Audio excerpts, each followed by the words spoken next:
길 가던 여학생들을 이유 없이 붙잡아서 막 군홧발로 걷어차고 다시 기록을 보면 옷을 찢고 이런 장면도 나와요.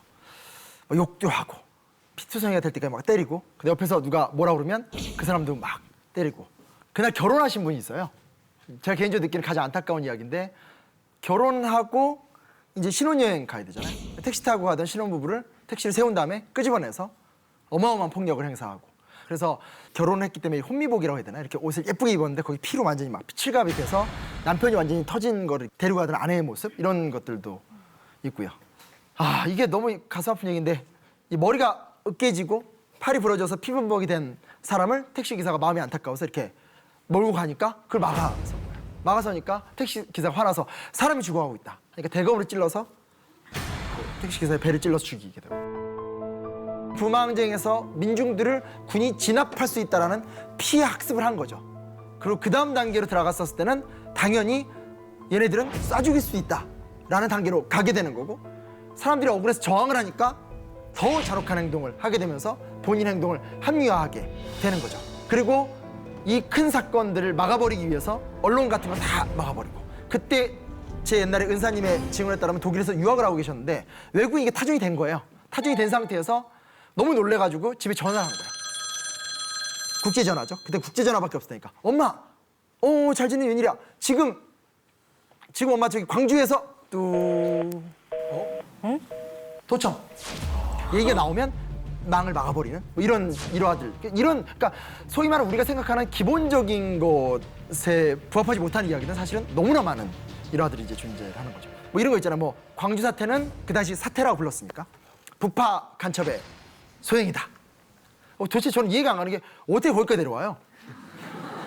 아니 너무 멀잖아요. 그리고 사회를 혼란시키려면 서울이라든지 이런 데를 혼란시켜야 되는데 거기까지 내려온다는 것 자체도 그런 거고 다시 어떻게 올라가요 또? 왜냐면 잡힌 사람이 없잖아요. 이건 소문만 돌았던 거지 단 한 명도 북파 간첩으로 잡힌 사람이 없거든요. 그럼 그 사람들이 도대체 배를 타고 올라갔다는 얘기예요? 아니면 충청도를 거쳐서 새마을호를 탄 다음에 갔다는 얘기예요? 앞뒤가 안 맞는 말인 거죠. 말도 안 되는 유언비어로 그때도 이 사건을 무마하려고 했었고 사실은 얼마 전까지 우리 사회가 이걸 두고 그런 식으로 몰이를 한다라든지 아니면 그 과정 속에서 일어나는 분노 속에서 시민들 중 일부가 무장을 하고 저항을 했던 그 행위만을 막 반역이다라고 규정한다라든지 그러니까 맥락을 잃어버리게 된 거죠.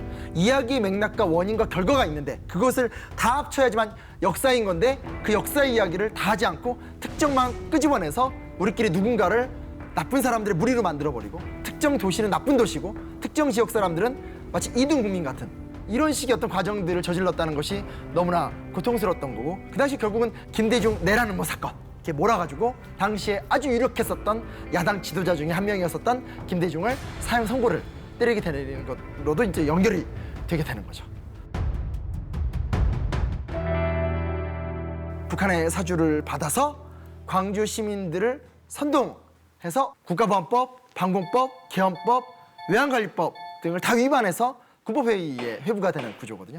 근데 사실은 김대중 후보는 그 당시에 유신체제 때 가택연금을 계속 당해 있었던 상황이었거든요. 그러니까 군인과 기관들이 아예 그 집을 감시하고 집 밖으로 나오지도 못하던 상황인데 그가 서울에서 광주까지 무슨 연통을 했고 이게 지금 이 웃음의 이유는 아마 서로 아실 거예요. 이거 어처구니가 없는 이야기인 거예요. 그러니까 앞뒤가 말이 안 되잖아요. 가택연금이 돼서 몇 년을 살아있던 사람이 광주 지역에 가가지고 내란을 조직했다는 것도 말이 안 되고 북한이 거기서 간첩을 내려보내서 선동했다는 것도 말이 안 되고 당시에 봤던 그 지역에 있었던 외신 기자나 어떤 외국인 선교사들의 증언 그리고 외신의 보도 뭐 이런 것들 혹은 지금 남아있는 증언들을 다 보면 우리가 갖고 있는 어떤 상식의 입장에서 받아들일 수 없는 얘기들인데도 최근까지도 이런 것들이 막 활용이 되고 그 시간 동안에는 그 지역을 이렇게 다 찍어 누르고 했던 거죠.